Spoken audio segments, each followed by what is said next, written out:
Bonjour, je m'appelle Magali Lavirotte. Je suis personne concernée par un trouble psychique. Ça veut dire que je vis avec. Professionnellement, je suis devenue père aidante en santé mentale et de premier métier, j'ai été juriste droit de l'homme en solidarité internationale.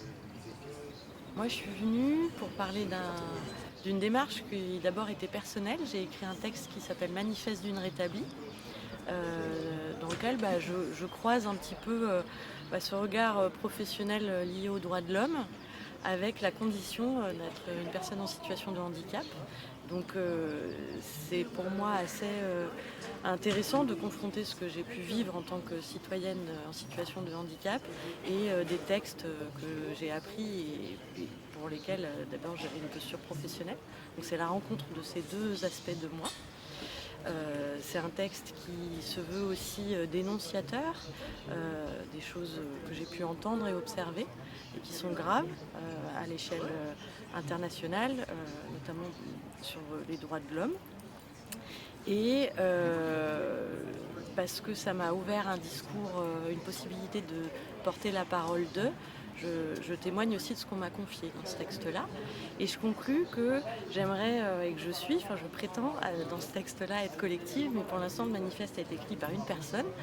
Et l'idée c'est comment le rendre en démarche collective où plusieurs personnes, quelles qu'elles soient, puissent contribuer et rejoindre la dynamique et qu'on puisse faire ensemble une version, qu'on verra comment on appellera, qui regroupe les petits manifestes de chacun sur ses droits, comment on a été traité et quelles sont nos forces aussi liées à ces droits, positifs et négatifs,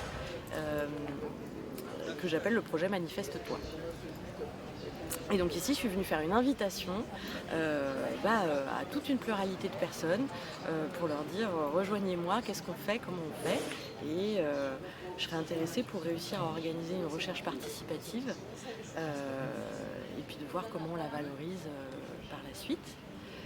C'est les droits, on est tous concernés et il y a des droits qui sont bafoués et que les personnes ne peuvent pas exprimer, ne peuvent pas défendre pour tout un tas de raisons. Et la principale, c'est que des fois, ils ne sont pas au courant. Donc, de donner accès, de rendre pratique en fait des choses universelles pour qu'on puisse se les approprier et se défendre quand il faut. Dans ce que je présente, mon pas de côté, ce sera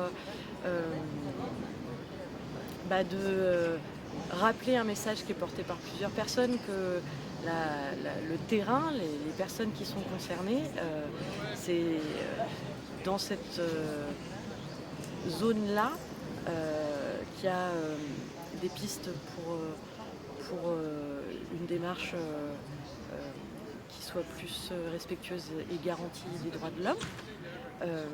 C'est une partie du pas de côté, de rappeler ça. Et puis moi, mon pas de côté, c'est surtout que on m'a donné du coup la reconnaissance travailleur handicapé. On m'a expliqué dans tout un système administratif, médical, social, ce qu'étaient mes incapacités parfois, le fait que je suis en situation de handicap parce que je suis en difficulté pour certaines choses.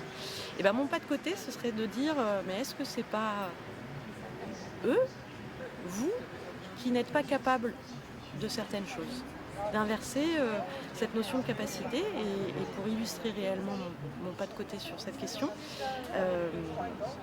est-ce que les personnes qui par exemple entendent des voix ou ont des hallucinations, est-ce que c'est elles qui sont en incapacité ou est-ce que c'est les personnes qui ne peuvent pas entendre ces voix-là qui ne le seraient pas? Déjà on part mon approche, elle est basée sur les droits humains. Je me suis vraiment, je pars des droits de l'homme, je pars on parle déjà de la même chose. Comment ces droits humains s'appliquent aux situations de handicap.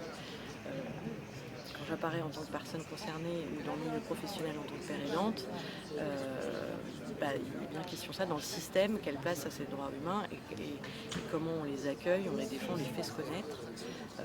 C'est une partie de mon travail.